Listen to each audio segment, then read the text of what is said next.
They laughed at my uniform, ignored my medals, and called me a disgrace, until the president stood, saluted, and told them who I really was. Why did the president salute? I'm Riley Mitchell, 28, combat medic with the U.S. Army. When I got the call about the White House ceremony, my hands trembled. For years my family had dismissed my military career as worthless. They laughed at my uniform, ignored my medals, and called me the family disappointment. Little did they know about the classified mission that changed everything. They were about to learn the truth from the most powerful man in the world. Before I tell you how the President of the United States changed everything, let me know where you're watching from and hit that subscribe button. My story might just change how you see the people in uniform around you. I grew up in a pristine colonial house in suburban Boston, where success was measured in academic achievements and prestigious degrees. My father, Dr. William Mitchell, was the Dean of Economics at a renowned university. My mother, Dr. Margaret Mitchell, made her name as a research scientist specializing in biochemistry. My older brother, Ethan, followed their footsteps perfectly, graduating top of his class before joining a blue-chip law firm. The Mitchell family had a reputation to uphold, and everyone played their part, everyone except me. From my memories, I was expected to pursue medicine at an Ivy League university. My parents had it all mapped out. They enrolled me in science camps every summer, hired tutors to ensure perfect grades, and introduced me to their colleagues' children who were already on the right path. My bedroom walls were covered not with posters of celebrities, but with human anatomy charts and periodic tables. But something else captured my imagination when I was 9 years old. My grandfather, my dad's father, had served as a combat medic in World War II. While my parents rarely spoke about his service, preferring to highlight his later career as a hospital administrator, I was fascinated by the few stories he shared when we were alone. I wasn't saving the world in some fancy lab, Riley, he'd tell me, his eyes distant with memories. I was saving it one soldier at a time, right there in the mud and blood. He showed me his medic badge once, explaining how he treated wounded men under fire in France. That badge meant more to me than all the academic trophies in our family's display cabinet. In high school I was good, but not stellar academically. I maintained a solid B+ average while excelling in athletics, particularly track and swimming. My guidance counselor said I could aim for good schools, maybe not Harvard or Yale, but respectable institutions with strong pre-med programs. My parents, however, couldn't hide their disappointment at my SAT scores. Your brother had perfect scores, my mother reminded me constantly. He had his pick of schools. When college application season arrived, I dutifully applied to my parents' chosen schools.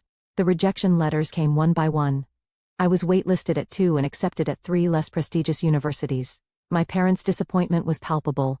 "We'll make it work," my father said with a sigh that conveyed exactly how much of a failure he considered me. "State school for undergrad. Then maybe you can transfer somewhere better." That spring, a military recruiter visited our high school. While my classmates ignored the Army table, I found myself drawn to it. The recruiter, a woman named Sergeant Amanda Wallace, spoke about serving with purpose, about medical roles in the military, about becoming part of something bigger than yourself. For the first time, I saw a path that called to me. At 19, after one miserable semester at the state university my parents had reluctantly accepted, I made my decision. I enlisted in the United States Army with a specialty track for combat medicine. When I told my family over dinner, the reaction was worse than I'd imagined. "The military?" My father nearly choked on his wine. "The military is for people who can't make it elsewhere. Is that what you think of yourself, Riley?" My mother covered her face with her hands. "Where did we go wrong with you? We gave you every opportunity." But it was my brother Ethan's response that cut deepest. He laughed. Actually laughed. "Playing soldier, Riley? Really? You know they'll just stick you in some office filing papers, right? This isn't some movie where you'll be saving lives on the battlefield." "I'm going to be a combat medic," I said firmly, though my voice shook. "Like Grandpa. Your grandfather became something respectable after the war," my father countered. "He didn't waste his potential." That night, I sat on my childhood bed looking at the acceptance letter from the university and my enlistment papers. By morning, my decision was firm. 2 weeks later, I was on a bus to basic training, my parents' disapproval and my brother's mockery following me like shadows. Basic training tested me in ways I'd never imagined. The physical demands were intense, but the mental challenges were even greater. For the first time in my life, I wasn't being measured against my brilliant family, but against my own potential. Drill sergeants didn't care about my SAT scores or my family's academic pedigree. They cared about my determination, my teamwork, my ability to perform under pressure. And I thrived. I finished near the top of my basic training class and moved on to advanced individual training for combat medicine. There, I found my calling. The instructors noticed my focus and dedication. One told me, "Mitchell, you've got the hands and the head for this work. More importantly, you've got the heart." When I came home for my first Christmas in uniform, I thought things might be different. I graduated with honors from my training programs. I had ribbons on my chest and pride in my posture, but nothing had changed. "When will you be done playing dress-up?" my mother asked as I helped her prepare dinner. "The uniform looks cute," my brother said with a smirk. "But let's be honest. You're probably just handing out aspirin at some clinic." They asked no questions about my training, showed no interest in what I'd learned or accomplished. My father changed the subject every time I mentioned the Army. By the time I returned to base, I understood that my family would never see value in the path I'd chosen. I would have to find that validation elsewhere. My training as a combat medic was intense and all-consuming. We learned to start IVs while wearing chemical protective gear, to apply tourniquets in the dark, to assess patients while under simulated gunfire. The instructors pushed us beyond what we thought were our limits, then pushed us further. "In combat, you don't get second chances," they reminded us daily. "Your training has to be perfect because the battlefield doesn't allow for mistakes." I discovered I had natural abilities that surprised even me. My hands remained steady during high-stress scenarios. I could memorize protocols quickly and apply them under pressure. My shooting qualified as expert level, and my physical fitness scores ranked among the top in my unit. For the first time in my life, I wasn't living in anyone's shadow. I was carving my own path. Upon completing my medical training, I was assigned to the 10th Mountain Division and soon received orders for Afghanistan. Before deployment, I called my parents, hoping they might show some concern or support. "Afghanistan," my mother said, her voice flat. "I suppose that was inevitable with your career choice. Just keep your head down." My father added, "No heroics. There was no 'be safe' or 'we're proud of you.' No care packages followed me overseas. No supportive letters arrived while my fellow soldiers received mail from home. But in Afghanistan, I found a different kind of family. My squad became the support system I never had. We shared our fears during long nights on guard duty, celebrated birthdays with makeshift cakes from MRE ingredients, and protected each other during missions outside the wire. Sergeant Lisa Jackson, our squad leader, became the mentor I'd always craved, tough but fair, demanding excellence while acknowledging achievement. 3 months into my deployment, our convoy hit an improvised explosive device. The blast flipped the lead vehicle, seriously wounding 2 soldiers inside. Without hesitation, I ran to the smoking wreckage, my medical bag clutched against my chest. Enemy fire crackled around us as I dragged Staff Sergeant Ryan Cooper from the vehicle and began treatment. His femoral artery was severed, blood pulsing onto the dusty road. "Stay with me, Cooper," I urged as I applied a combat tourniquet, and started and 4 under fire. The medevac helicopter arrived 14 minutes later, 14 minutes during which I kept him alive through manual pressure, fluids, and sheer determination. Captain Michael Williams witnessed my actions that day. "Mitchell, you have ice in your veins," he told me afterward. "Cooper would be dead if not for you." Word of the incident traveled up the chain of command. I received an Army Commendation Medal with a device for valor. When I called home to share the news, my mother responded, "That's nice. Dear, did you hear Ethan made junior partner at his firm?" As months passed, I grew into my role. I treated everything from battle wounds to common illnesses. Earning respect from infantry soldiers who typically viewed support personnel with skepticism, I was promoted to sergeant ahead of schedule based on my performance. My commanding officer noted in my evaluation that I displayed exceptional medical skills under combat conditions and leadership beyond her years. During my 18-month deployment, I saved 11 lives in direct combat situations. Each time I stabilized a wounded soldier long enough for evacuation. I felt a purpose so clear and powerful that my family's disapproval seemed increasingly irrelevant. When my brother Ethan graduated from law school during my deployment, my parents threw an elaborate party. They flew me home on leave for the occasion, seemingly more to maintain appearances than from any desire to see me. The contrast between my daily reality and their privileged bubble struck me immediately. At the party, I stood awkwardly in a corner as relatives and family friends fawned over Ethan. My dress uniform drew curious glances but few questions. When my uncle finally asked about my service, my father quickly interrupted. "Riley's doing fine with her Army experience," he said dismissively. "But today is about Ethan's achievement. Did you know he graduated 3rd in his class?" Later that evening, my mother noticed the ribbons on my uniform. "What are those colorful things for?" she asked, as if they were costume jewelry rather than symbols of service and sacrifice. "This one is for combat medical service," I explained. "This is my commendation medal with valor device for fascinating," she interrupted, clearly uninterested. "Have you met cousin Allison? She just finished her residency at Johns Hopkins. Now that's a proper medical career. I returned to my unit the next day, the emotional distance between my family and me growing wider than the physical miles. My second deployment loomed on the horizon, this time to a particularly volatile region. Intelligence reports suggested heavy enemy activity, and our pre-deployment briefings were sobering. The night before departing, I made one last attempt to connect with my family. I called home, hoping for some word of encouragement. "We're about to deploy to a pretty dangerous area," I said carefully. "I just wanted to talk before we ship out." "Try not to play hero over there," my father replied. "The real heroes are the ones who come home and do something meaningful with their lives." "I should go," I said, fighting back tears. "We have an early start tomorrow. Email when you can." My mother said perfunctorily, "Oh, and your brother's engagement party is next month. We'll send pictures." As I hung up, I realized I was truly on my own. Whatever validation or recognition I saw would never come from the Mitchell family. That night, I wrote a letter to myself, to be opened if I didn't make it back. "You chose a path with purpose." I wrote, "Whatever happens, remember that your worth isn't measured by their understanding." 6 months into my second deployment, I was unexpectedly transferred to a Special Operations Medical Support Team. My commanding officer had recommended me based on my performance in several high-pressure situations. The selection process was rigorous, physical tests that pushed me to my limits, medical scenarios that required split-second decisions, psychological evaluations to ensure I could handle the stress of classified operations. "This isn't standard combat medicine, Sergeant Mitchell," Lieutenant Colonel James Davis explained during my briefing. "You'll be operating with small teams in high-risk environments with minimal support. The missions are classified and the margin for error is 0. My training with the Special Operations Team was unlike anything I'd experienced before. We practiced medical procedures while sleep-deprived, performed surgeries in simulated moving vehicles, and learned advanced techniques not taught in standard combat medicine courses. The elite operators I trained alongside were consummate professionals who valued competence over gender or background. For the first time, I felt completely judged on my abilities alone. On April 15, our team received intelligence about American hostages being held in a remote mountain compound. 3 aid workers had been captured 2 weeks earlier, and intelligence suggested they would be moved within 48 hours, likely to be executed on camera. Our 12-person team, including myself as the only medic, was tasked with their extraction. The mission briefing was tense.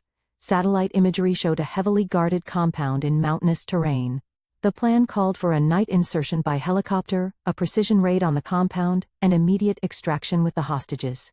As the team medic, I would remain with the helicopter until the assault team secured the hostages, then move in to provide immediate care if needed. "These hostages have likely been mistreated," I told the team during our medical briefing.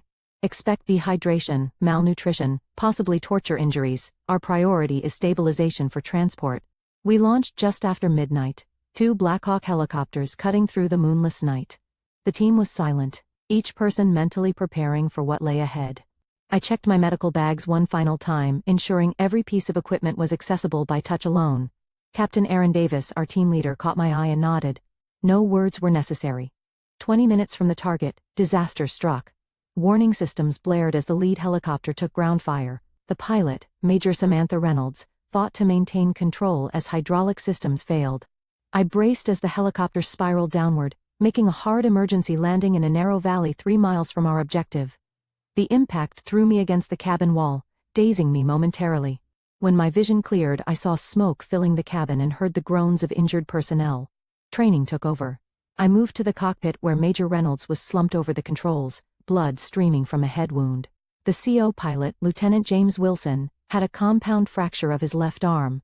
"We need to move," Captain Davis shouted over the noise of the second helicopter circling protectively overhead.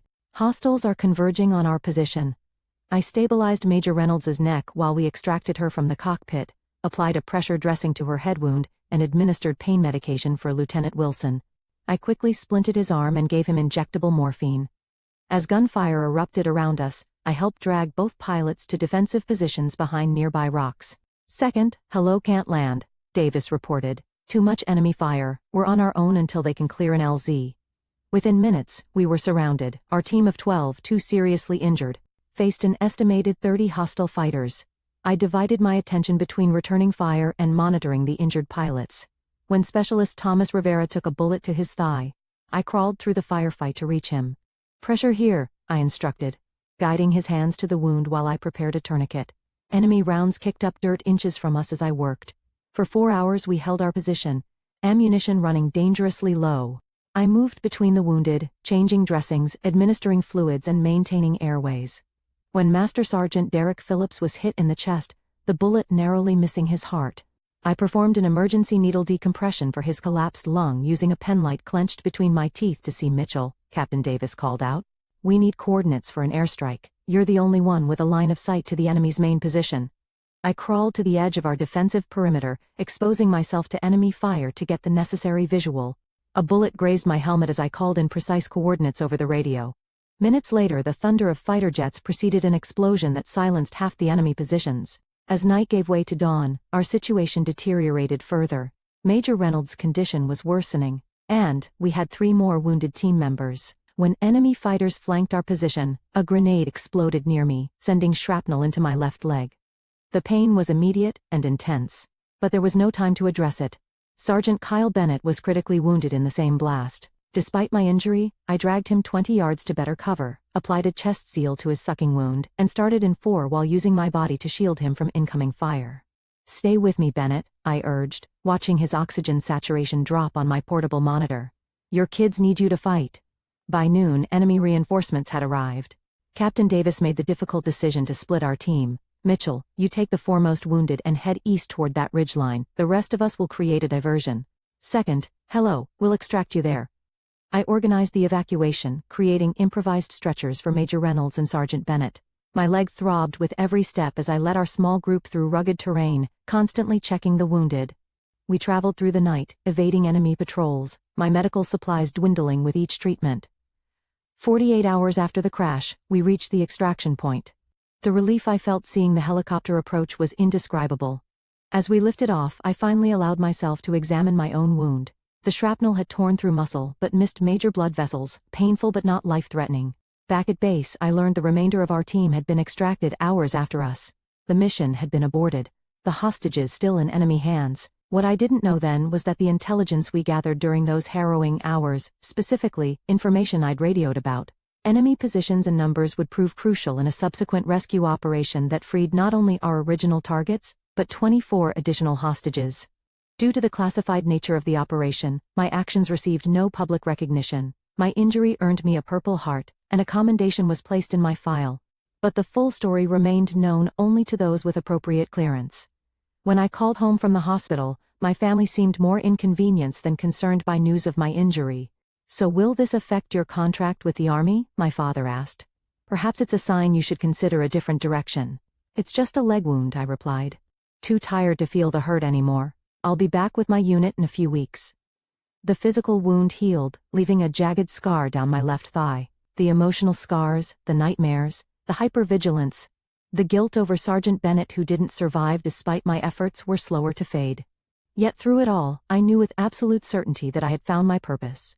In those desperate hours, I had saved 15 lives through direct medical intervention. What I couldn't know was how many more would be saved because of what we'd accomplished. After 3 months of physical rehabilitation for my leg injury, I was granted 30 days of medical leave.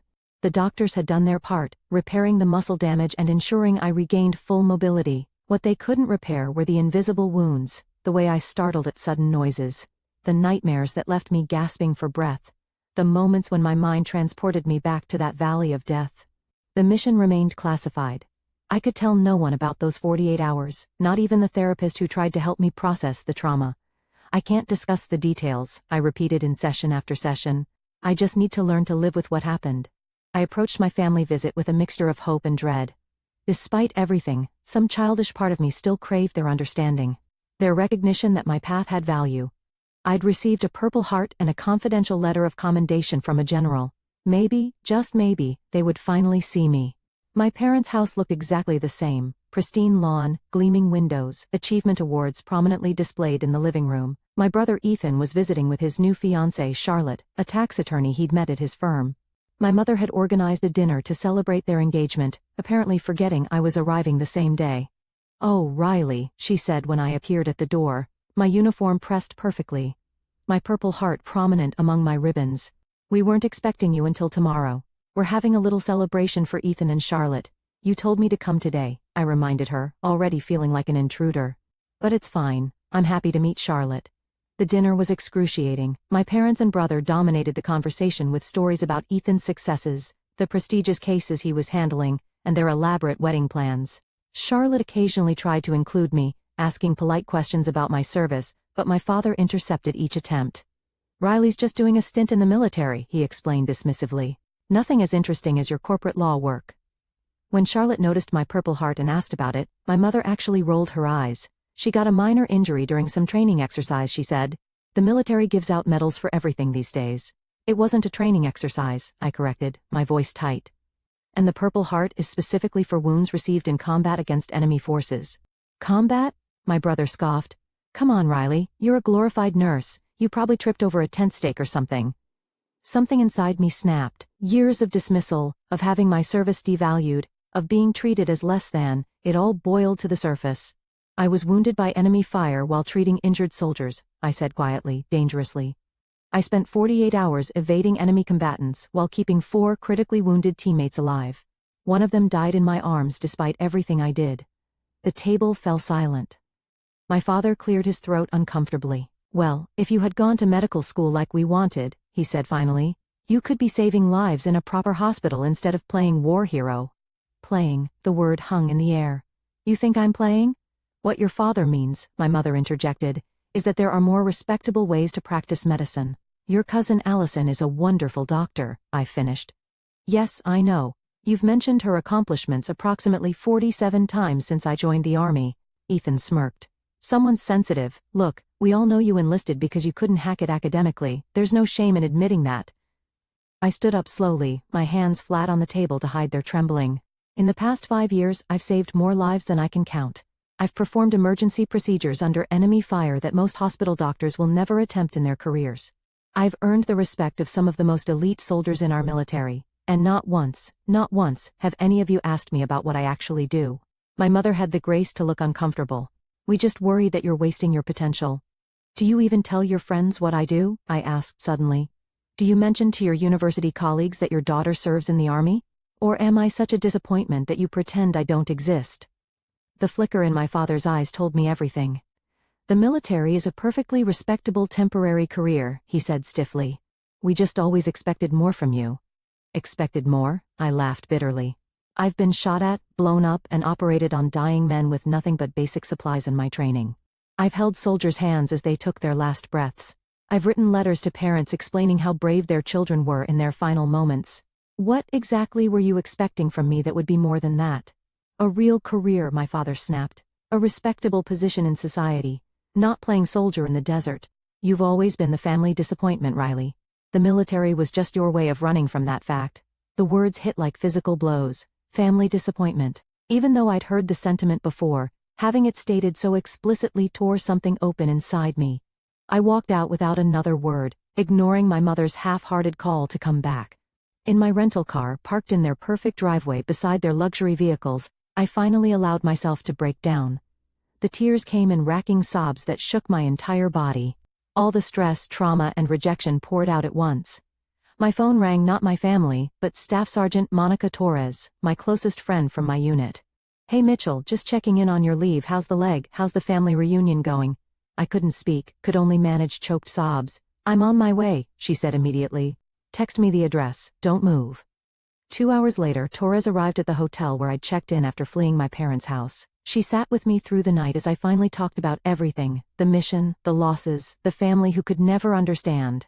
Your worth isn't determined by people who don't understand what you do, she told me fiercely. It's determined by the lives you've saved, the soldiers who trust you with their lives, the missions you've made possible. When my leave ended, I returned to base with a request for reassignment.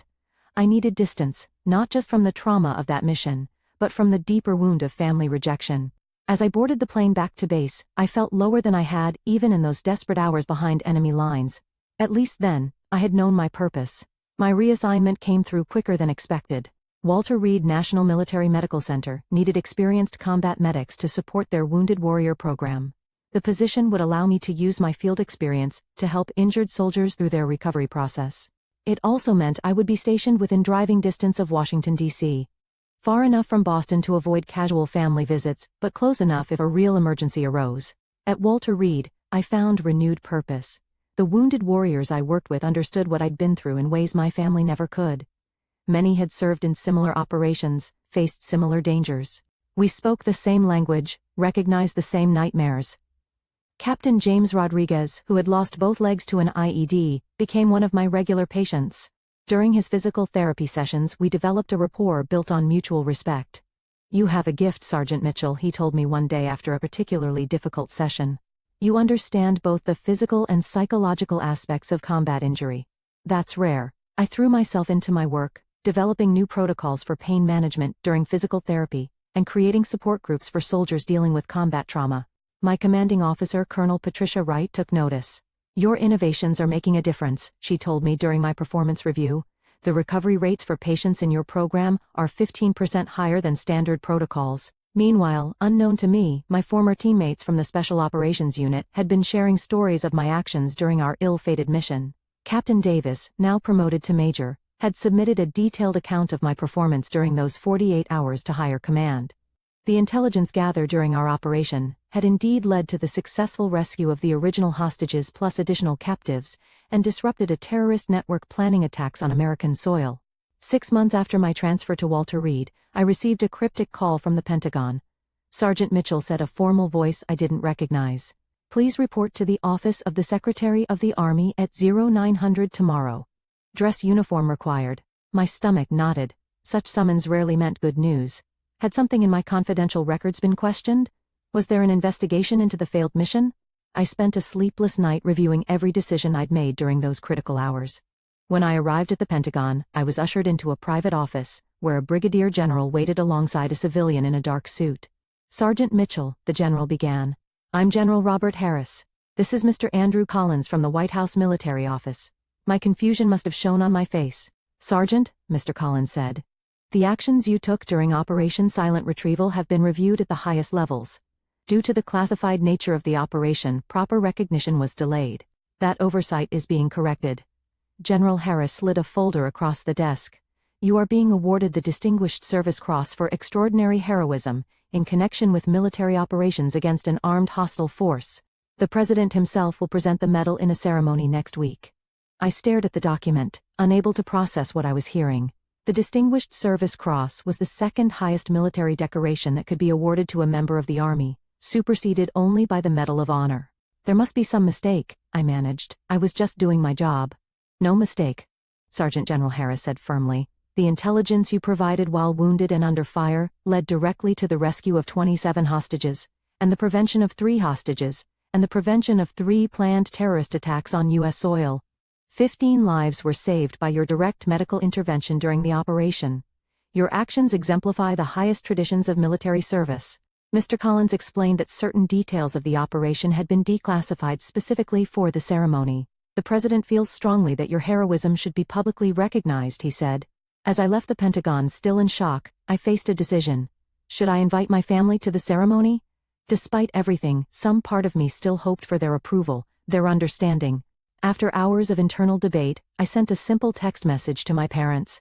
"I'm receiving a Distinguished Service Cross from the President at the White House next Thursday at 2 p.m. You're welcome to attend if you'd like." My mother's response came hours later. "We'll check our schedules. Your father has a faculty meeting that might conflict." I laughed bitterly at the response.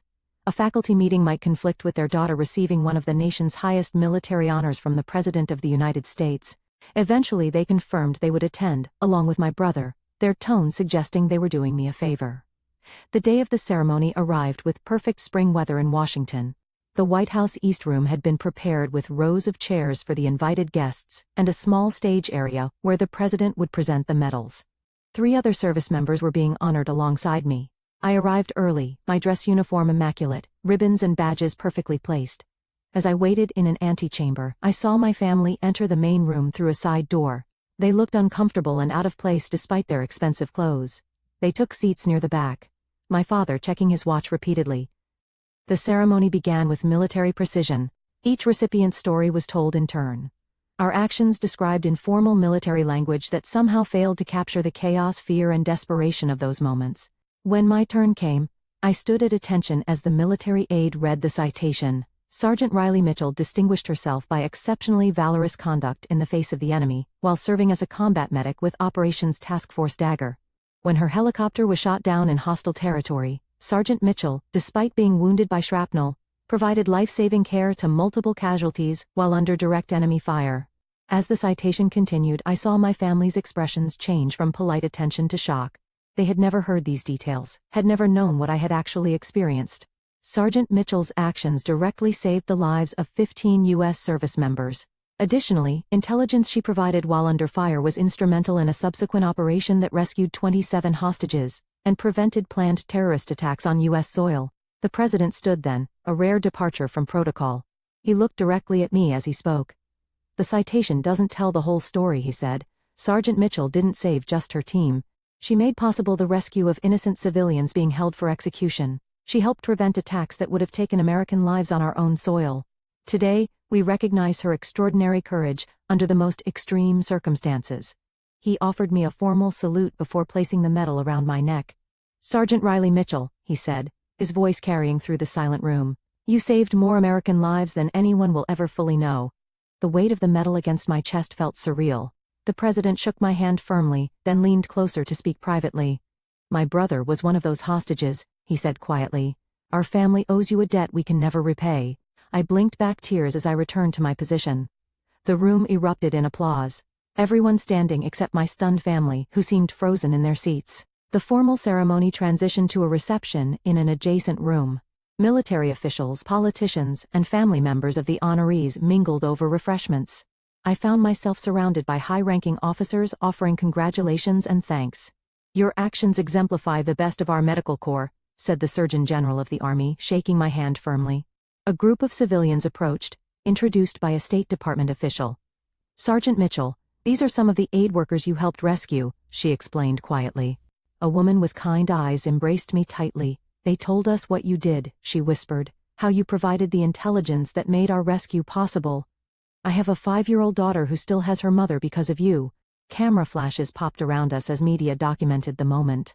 The public affairs officer had warned me the ceremony would receive press coverage, though certain operational details would remain redacted from public accounts. Through the crowd, I spotted my family standing awkwardly near the wall, looking unsure of themselves for the first time in my memory. My father's usual confident posture was diminished. My mother's social smile replaced by an expression of confusion. My brother Ethan stared at me as if seeing me for the first time. They approached hesitantly, clearly intimidated by the military and government officials surrounding me. "Riley," my father began, his voice lacking its usual authoritative tone. "That was quite a ceremony." "Thank you for coming," I replied formally, maintaining the emotional distance that now felt necessary for self-preservation. "We had no idea," my mother said, her voice small, "about any of this." "You never asked," I responded simply. My brother cleared his throat. "Those things they said you did, that was real? All of it?" Before I could answer, Major Davis, my former team leader, appeared at my side. "Mitchell was the best combat medic I've ever worked with," he said, not bothering to introduce himself. "When we were surrounded and taking fire from 3 directions, she crawled across open ground to treat a wounded soldier, shrapnel in her own leg, and she still dragged him 20 yards to cover." My family stared, speechless. "I should check on Captain Rodriguez," I said, seeking escape from their uncomfortable scrutiny. "He's one of my patients from Walter Reed." "Of course," my father said, his usual dismissive tone noticeably absent. As I turned to leave, General Harris intercepted me, putting a fatherly hand on my shoulder. "Mitchell, I wanted to introduce you to the Joint Chiefs Chairman. He's heard about your innovative work with wounded warriors at Reed." I caught a glimpse of my family watching this interaction, their expressions a mixture of shock and dawning realization. Throughout the reception, similar scenes played out. Senior military leaders sought me out for conversations. Fellow soldiers treated me with obvious respect. Medical directors discussed my treatment protocols. Each interaction further demolished my family's perception of my military service as something less than significant. Later, as the event wound down, I found myself momentarily alone when my brother approached. "Riley, I owe you an apology," he said, uncharacteristic humility in his voice. "I've been arrogant and dismissive about your service. I had no idea what you've really been doing." "No, you didn't," I agreed, not making it easier for him. "You never bothered to find out." He nodded, accepting the rebuke. "Can we start over? I'd like to actually know my sister." Before I could respond, my mother joined us, tears in her eyes. "When they described what happened to your helicopter, how you were wounded but still saved those men, I couldn't breathe thinking about how close we came to losing you. I tried to tell you about being wounded, I reminded her gently. You said I probably tripped over a tent stake. She flinched at the reminder. We've been terrible, haven't we? My father approached last, his expression more serious than I'd ever seen it. I saw how those generals spoke to you, he said quietly, the respect in their eyes. I've been in academia for 40 years and never earned the kind of respect you have from these people. I maintained my composure, unwilling to break down here. I should join the other recipients for the official photographs, I said, neither accepting nor rejecting their overtures. As I walked away, Staff Sergeant Torres fell into step beside me. Your family looks shell-shocked, she observed. They're seeing me for the first time, I replied. Want to ditch this place after the photos? The team is gathering at O'Malley's to celebrate properly. I smiled genuinely this time. My real family? Absolutely. As we posed for photographs, the president spoke privately to each recipient. When he reached me, he asked, those people who looked uncomfortable, are they your family? Yes, Mr. President.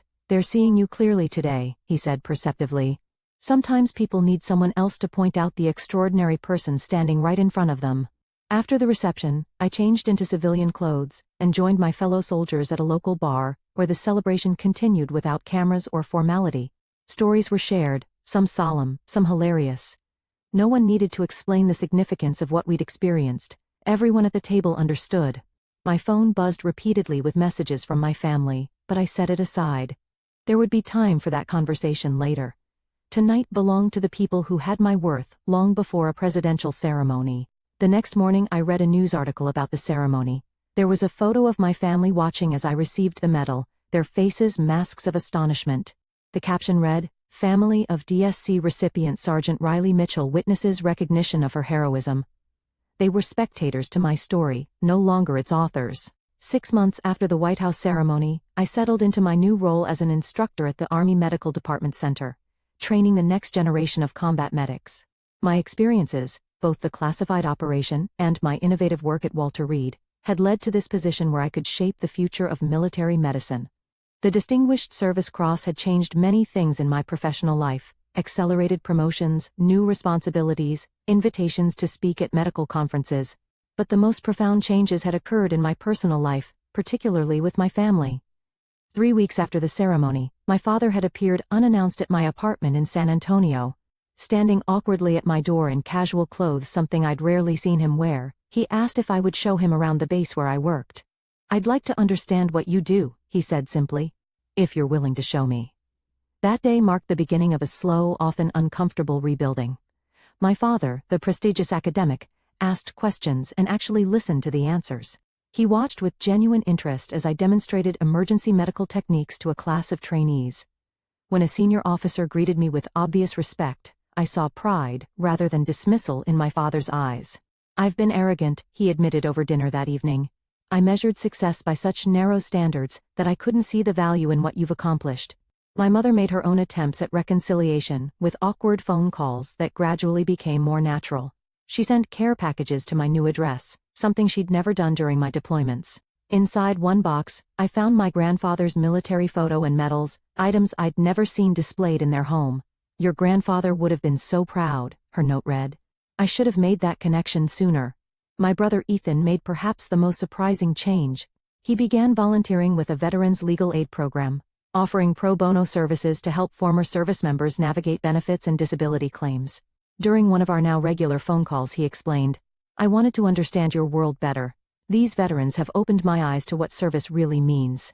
3 months after the ceremony, I agreed to attend a family therapy session during a visit home in that sterile office with a compassionate but firm therapist. My parents finally articulated what had driven their dismissal of my military service. I was terrified from the moment you enlisted. My mother confessed, tears streaming down her face. Every news report about casualties in Afghanistan felt like a knife in my heart. It was easier to pretend your job wasn't dangerous than to face that fear every day. My father, always more stoic, struggled to express his emotions. When my father came back from World War II, he was changed, he finally said. The things he saw as a medic haunted him. I grew up watching that pain. When you chose the same path, all I could think was that I'd failed to protect you from that suffering. You couldn't have protected me, I said gently, but you could have supported me. The therapist helped us navigate years of miscommunication and hurt, establishing healthier patterns for moving forward. We would never have the easy closeness some families enjoyed. But we were learning to respect our differences and find common ground. During a Thanksgiving visit home, my first holiday there in years, I discovered something that shifted my understanding of my father. While helping him search for a book in his study, I found a worn magazine in his desk drawer. It was a military recruitment brochure from the 1970s, with notes in my father's handwriting. "Did you consider enlisting?" I asked, showing him the brochure. His expression softened with memory. "I was all set to join the medical corps after college, had my physical, signed the paperwork." "What happened?" "My father, your grandfather, talked me out of it. He said he'd seen enough Mitchell men come home damaged by war. He wanted different for me." He looked at me with new understanding. "I think I was hard on you partly because you had the courage to follow a path I abandoned." That Thanksgiving dinner was different from any other in my memory. My family had invited both my military friends and their academic colleagues. The table represented two worlds that had once seemed incompatible to me. My mother had displayed my medals in the living room, alongside Ethan's law degree, and my father's academic awards. When a family friend asked about the Distinguished Service Cross, it was my father who explained its significance with unmistakable pride. "Only 16 have been awarded during the global war on terror," he said. "Riley's actions saved dozens of American lives." After dinner, my mother showed me something she'd done in private. She had created a shadow box containing the news articles about the ceremony, photographs of me in uniform, and a map marking the locations of my deployments. "I should have celebrated your service all along," she said quietly. "I'm trying to make up for lost time." These gestures of recognition felt validating, but I had come to understand something more profound during our months of reconciliation. My worth had never actually depended on their validation. The president's words hadn't made me valuable, they had merely illuminated the value that was already there. One evening at the training center, a young recruit approached me after class. "Sergeant Mitchell, I joined because of the news stories about you," she said earnestly. "I wanted to make that kind of difference." "The medals don't make the medic," I told her. "It's the willingness to run toward the wounded when everyone else is running away. It's doing your job even when no one is watching or understanding its importance." Looking at her determined face, I saw something of myself from years earlier, seeking purpose, wanting to make a difference. The difference was that she had begun her journey with public recognition I had craved for years. Would that recognition have changed anything fundamental about my service or my character? "Find your purpose," I continued. "The recognition may come or it may not, but the lives you save and the difference you make, that's what matters. That's what you'll carry with you." As I spoke those words, I realized I was finally free from needing my family's approval. The president's words had changed how my family saw me, but the truth was, I'd already saved myself long before he said I saved others. Today my family relationships continue to heal, boundaries firmly in place, but with genuine effort on all sides. My father recently attended a military medicine conference where I presented, sitting in the front row and asking thoughtful questions. My mother calls regularly, listening more than talking. My brother and I have discovered common ground in our different types of service. What about you? Have you ever had your worth questioned by those who should have valued you most? Have you found validation from unexpected sources that changed how others saw you? I'd love to hear your stories in the comments below. And if this journey resonated with you, please hit that subscribe button and share this video with someone who might need to hear that their worth isn't determined by others' recognition. Thank you for listening to my story. And remember, sometimes the people who understand your value least are those who should know it best.